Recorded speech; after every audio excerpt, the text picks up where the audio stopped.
नमस्कार उज्जैन, मैं हूँ आपके साथ इशिका यादव। आप देख रहे अभय न्यूज का 15 दिसंबर गुरुवार दोपहर का बुलेटिन। तो चलिए बढ़ते हैं आगे आज की ताजा खबरों की ओर। इस बुलेटिन के प्रायोजक है आरके डेवलपर्स। शानदार घर खरीदें अब अपने बजट में।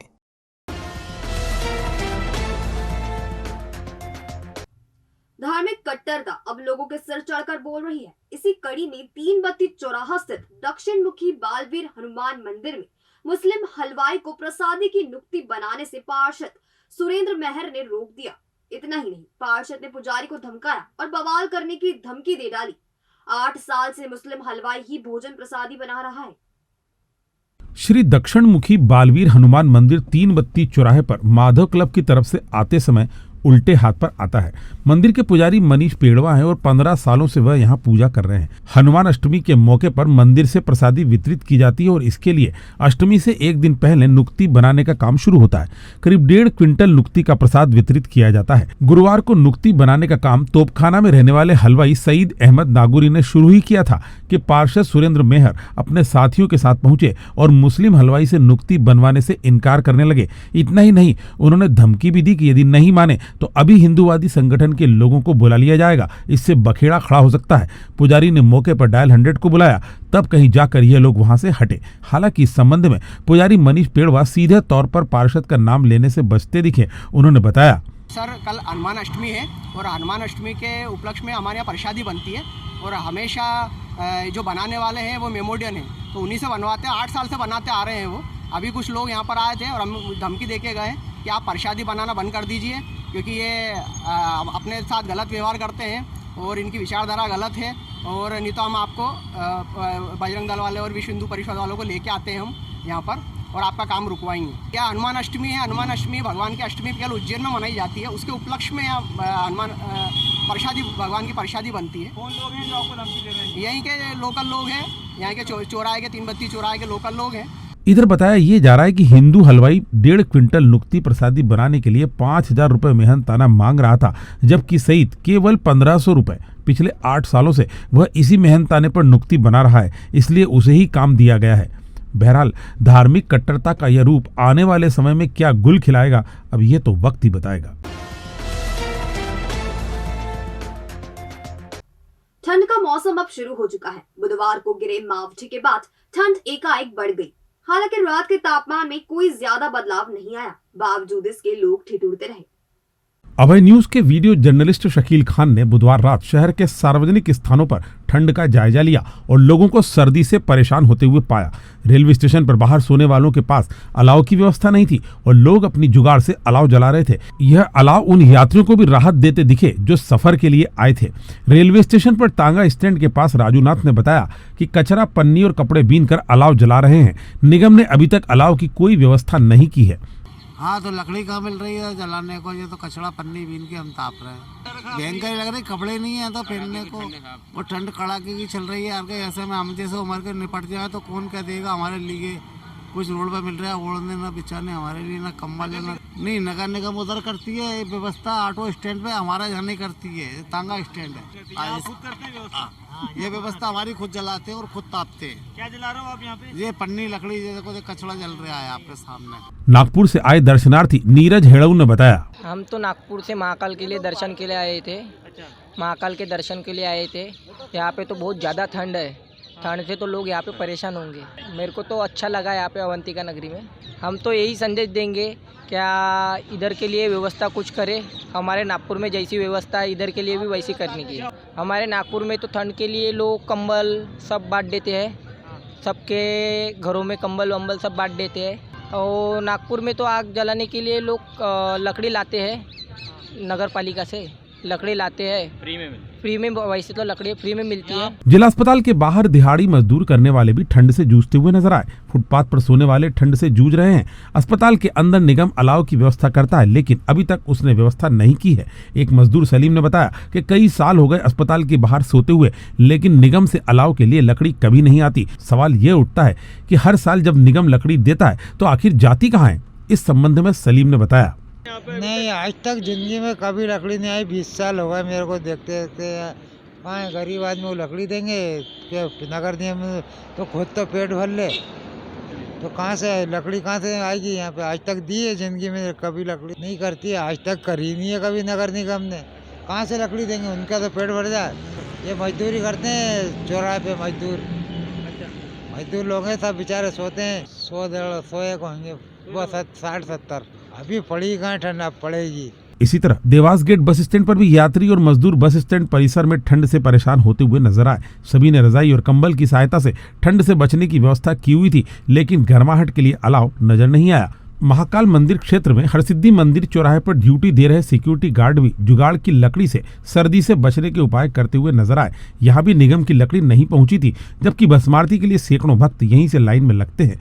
ठंड के संबंध में कलेक्टर आशीष सिंह ने बताया कि देखिए, पिछले 1-2 दिनों से देखा जा रहा है कि एक शीतलहर जैसी स्थिति बन रही है, तो इस संबंध में सभी लोकल बॉडीज को निर्देशित किया गया है कि जो हमारे रैन बसेरे हैं उनमें भी अलाव की व्यवस्था रहे, और प्लस जो प्रमुख चौराहे हैं उन पर भी अलाव की व्यवस्था करी जाए। 1-2 दिनों में हम लोग इसको कराना प्रारंभ करें। चाइनीज, इटालियन, पंजाबी, गुजराती, मराठी व्यंजनों का लुत्फ उठाने चले आइए food bucket cafe and restaurant. शानदार दावत और मिनिमम दाम। शहर की भीड़ से दूर आपकी kitty party, birthday party, DJ party, conference या किसी भी तरह की मीटिंग के लिए शानदार पार्टी हॉल, फंक्शन और स्वादिष्ट भोजन का एक ही नाम, food bucket cafe and restaurant. हमारा पता होटल शांति पैलेस के पीछे, चिंतामन रोड, उज्जैन। संपर्क करें 9522222107 या फिर 9039171468। सिंधी कॉलोनी तिराहा से हरी फाटक ओवरब्रिज तक नया वीआईपी रोड बनाया जाएगा। 4 लेन रोड के बनने से वीआईपी को मंदिर तक ले जाने का दूसरा रास्ता उपलब्ध हो जाएगा। मुख्यमंत्री अधोसंरचना विकास मद में मिली 6 करोड़ 85 लाख की राशि से यह सड़क 4 लेन बनाई जाएगी। सड़क के बीच में डिवाइडर रहेंगे और सेंट्रल लाइटिंग भी की जाएगी। 4 लेन सड़क की चौड़ाई 15 मीटर रहेगी और 1.25 किलोमीटर लंबे इस मार्ग में ड्रेनेज सिस्टम को अंडरग्राउंड किया जाएगा। भीड़ प्रबंधन की दृष्टि से यह सड़क अत्यंत महत्वपूर्ण होगी। सड़क निर्माण के लिए राशि नगर निगम के खाते में आ चुकी है, जल्दी ही टेंडर निकाले जाएंगे। इसी तरह केडी गेट से इमली तिराहा तक होने वाले मार्ग चौड़ीकरण की तैयारी भी पूरी हो गई है। करीब 2.25 किलोमीटर लंबे इस मार्ग को सिंहस्थ की दृष्टि से चौड़ा किया जा रहा है। मार्ग के दायरे में आने वाले मकानों के मालिकों के लिए नगर निगम ने नोटिस तैयार कर लिए हैं, इन्हें जल्दी ही जारी भी कर दिया जाएगा। महिदपुर रोड के संघावली में रहने वाले एक युवक की फरसा मारकर हत्या कर दी गई। घायल होने के बाद उसका उपचार चल रहा था। करीब 1.5 महीने पहले हुई घटना के बाद से घायल का उपचार जिला अस्पताल में चल रहा था। वह बकाया रुपए लेने गया था। संघावली का रहने वाला 40 साल का कालूराम पिता बाबूलाल खारोल पेशे से मजदूर था। वो मजदूरी के बकाया रुपए लेने के लिए भरूखेड़ी गया था। उसे भरूखेड़ी के रहने वाले भरत से 3000 रुपए लेने थे। 20 अक्टूबर की शाम को कालूराम पर फरसे से हमला कर दिया गया।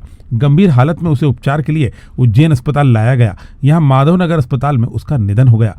कालूराम के भाई सेवाराम ने बताया, पैसे मांगने ले गए थे वो, तो उस लोगों ने उसको हमला कर लिया और तलवार की बोल रहे थे ना, परसा मार दिया उसको। ये कब की घटना है? ये 20 तारीख को करीबन। पैसे किस बात के लेने गए थे? मांग रहा था, इसने उधार दिया था। कितने दिए थे? ये क्या मालूम कितने दिया उसने, फिर उसने दिया था। माधवनगर पुलिस ने पीएम के बाद शव परिजनों को सौंप दिया है। प्राण घातक हमले के प्रकरण को हत्या में बदल दिया गया है। नागजिरी क्षेत्र में बच्चों को लेकर स्कूल से लौट रही एक मां और बच्चों को कार ने टक्कर मार दी। हादसे में घायल मां को उपचार के लिए अस्पताल में भर्ती कराया गया है। सनशाइन सिटी की निवासी 30 साल की अनीता पति रवि चौहान बच्चों को स्कूल से लेकर लौट रही थी। इसी बीच भारत पेट्रोल पंप के सामने देवास की ओर जा रही एक अज्ञात कार ने मां और दोनों बच्चों को टक्कर मार दी। तीनों को उपचार के लिए जिला अस्पताल में भर्ती कराया गया है। इस संबंध में अनीता ने बताया कि मैं स्कूल से बच्चों को लेकर आ रही थी डिप्टी स्कूल से, और इधर पेट्रोल पंप में भर्ती हुआ, पेट्रोल पंप के पास हुआ। पीछे से मेरे को ध्यान, हाँ पीछे से आया होगा, हमको ध्यान नहीं, हमको आगे मुंडे फेंका, हमको ध्यान नहीं है। अनीता के बाएं पैर में चोट आई है, जबकि बच्चों को हाथों में। तीनों को उपचार के लिए जिला अस्पताल में भर्ती कराया गया है। और अब खबरें दे दनादन। सर्वधर्म दिव्यांग परिचय सम्मेलन में 30 रिश्ते तय हुए। विक्रम कीर्ति मंदिर में हुए इस आयोजन में अन्य जिलों से भी दिव्यांग पहुंचे। इन जोड़ों का विवाह 25 जनवरी को होने वाले मुख्यमंत्री कन्या विवाह समारोह में कराया जाएगा। हायर सेकेंडरी स्कूल नरवर की राष्ट्रीय सेवा योजना इकाई के शिविर का शुभारंभ हरनौदा में किया गया। शिविर 7 दिन तक रहेगा। रतन एवेन्यू में चोरी करते हुए एक युवक को पकड़ा गया। युवक का नाम अमन निवासी अमर कॉलोनी बताया गया है। वह कॉलोनी में नल और टोटियों आदि की चोरी करता था। अंडर 20 इंटर डिस्ट्रिक्ट क्रिकेट के फाइनल में उज्जैन पहुंच गया है। उसने सेमीफाइनल में मंदसौर को हरा दिया।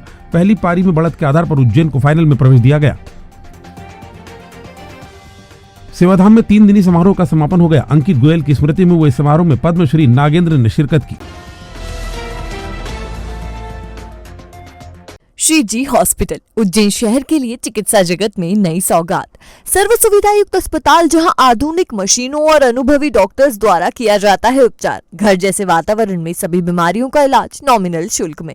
स्वास्थ्य समस्याओं के बेहतर उपचार के लिए एक ही नाम, Shri ji hospital. Director Sachin Thakur, director Virendra Singh Rajput, director Sandeep Anjana के नेतृत्व में हॉस्पिटल का संचालन होता है। हमारा पता 1 देसाई नगर, विक्रम मार्ग, फ्रीगंज, उज्जैन। संपर्क 0734495086 या 9827273232। तो आपने देखा हमारा आज का बुलेटिन। ये आपको कैसा लगा, इसका फीडबैक हमें हमारे कमेंट सेक्शन के जरिए जरूर दीजिएगा। कल फिर मुलाकात होगी इसी समय नए बुलेटिन के साथ। तब तक के लिए नमस्कार।